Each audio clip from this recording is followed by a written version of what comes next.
Boss సంస్థ అనేది అంటే మీరు ఏ కులంలో కూడా అన్ని సంఘాలు ఉండవు. బ్రాహ్మణులకి తెలంగాణలో వరకే 171 సంఘాలు ఇప్పటివరకు మాకు ఐడెంటిఫై అయ్యాయి.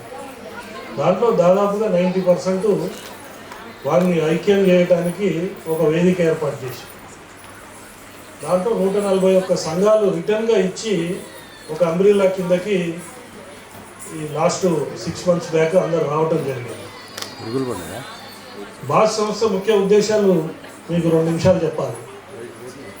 అంటే బ్రాహ్మణ్యం చరిత్ర తెలవాలి. ముందు బ్రాహ్మలు రాజులుగా ఉన్నారు, మహామంత్రులుగా ఉన్నారు, ప్రధానమంత్రులుగా ఉన్నారు, రాష్ట్రపతులుగా ఉన్నారు, ముఖ్యమంత్రులుగా ఉన్నారు, మంత్రులుగా ఉన్నారు, ఎమ్మెల్యేలుగా ఉన్నారు. అదేవిధంగా నోబెల్ ప్రైజ్ విన్నర్స్ ఉన్నారు, భారతరత్న విన్నర్స్ ఉన్నారు, పద్మభూషణ్ ఇట్లా రకరకాలుగా.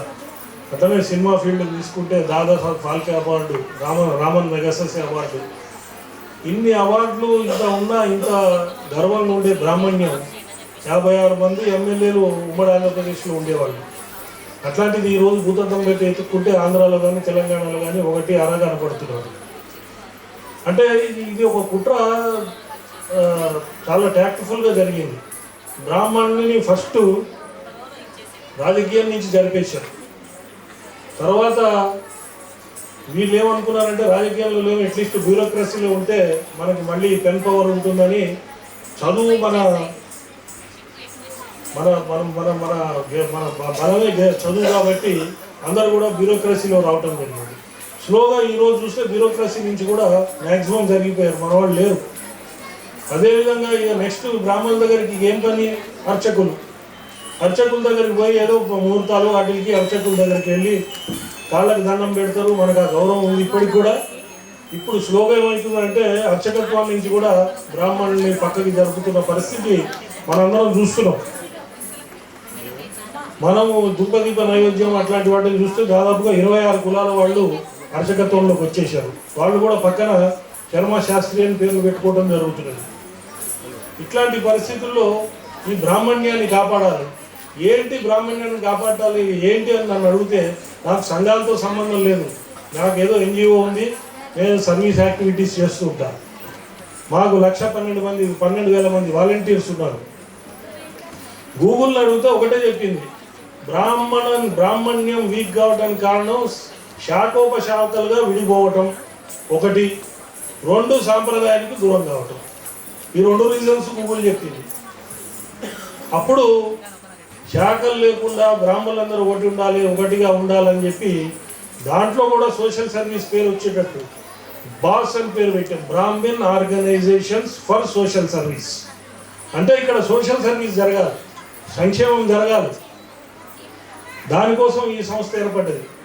దాంతో నేను ఏ సంఘానికి సంబంధం లేదు కాబట్టి భగవంతుడి ఆశీర్వాదంతో అందరూ ఒక దగ్గరికి రావడం జరిగింది. దీని ముఖ్య ఉద్దేశాలు ఒకటే, బ్రాహ్మణులు ఐక్యతగా ఉండాలి. అంటే బ్రాహ్మణుల్లో ఈ బ్రాహ్మణ సంఘాల అందరినీ నేను ఎంక్వైరీ చేస్తే నిరుపేద బ్రాహ్మణులు ఎవరు కూడా ఈ బ్రాహ్మణ సంఘాలకి అటాచ్గా లేరు. నిరుపేదలు సపరేట్గా ఉన్నారు బ్రాహ్మిన్స్.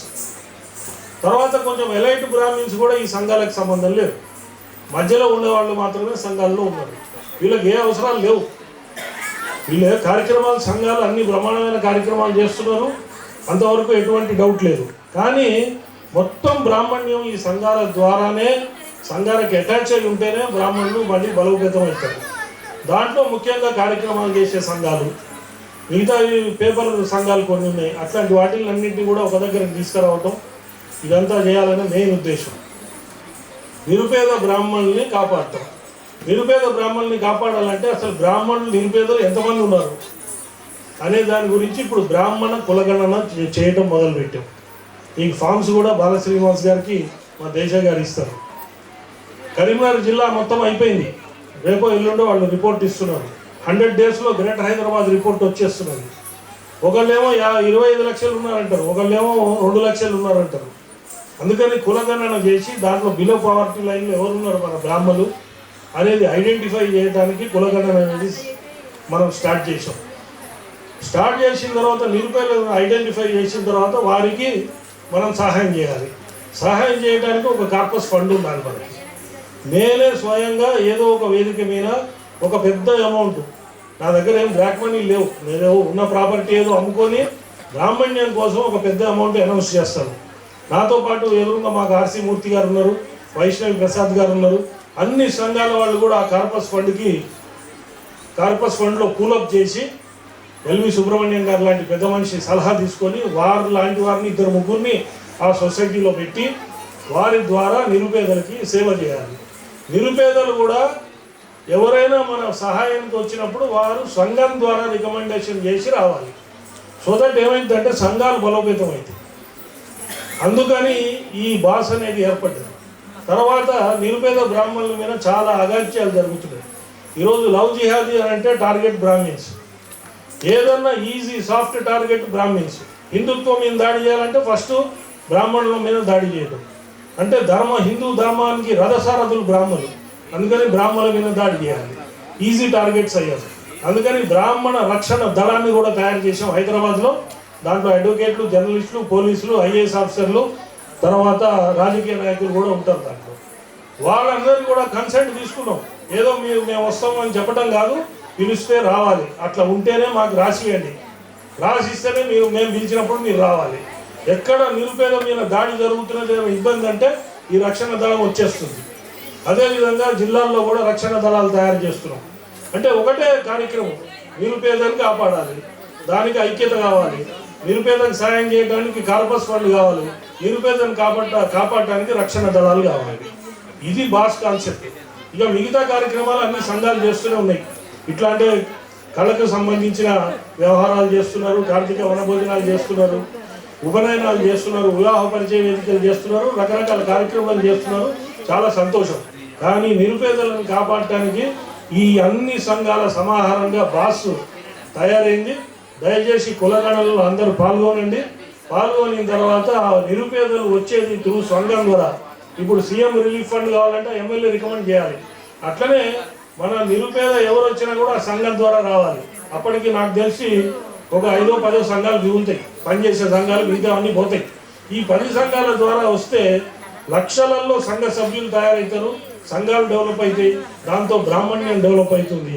ఇది ముఖ్య కారణం. తర్వాత బాస్ ఏంటంటే యూత్ కాన్ఫరెన్స్ ఒకటి మేము ఒక 6 నెలల్లో చేస్తున్నాం. 10,000 మంది యంగ్స్టర్స్ ఈ సంఘాలకి దూరంగా ఉన్నారు.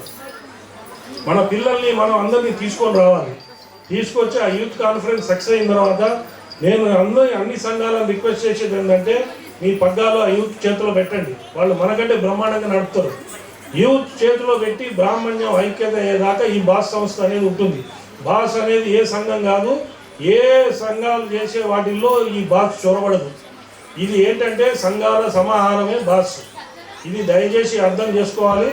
సంఘాలను బలోపేతం చేయడం, నిరుపేదలను కాపాడటం, బ్రాహ్మణులను రక్షించడమే ఈ బాస్ యొక్క సంస్థ యొక్క లక్ష్యం. దీంట్లో అందరూ దయచేసి పాల్గొని ఆ కులగణంలో పాల్గొని మనం ఎంతమంది ఉన్నాము ఏంటి అనేది మనకు తెలవాలి. దీంట్లో పాల్గొని సక్సెస్ చేస్తారని చెప్పి మీ అందరితో నేను వినయపూర్వకంగా మిమ్మల్ని అందరినీ అర్థిస్తూ ఈ అవకాశం ఇచ్చిన బ్రాహ్మణ సంక్షేమ వేదిక కార్యవర్గ సభ్యులకి నమస్కారాలు తెలియజేస్తాను. జై హింద్.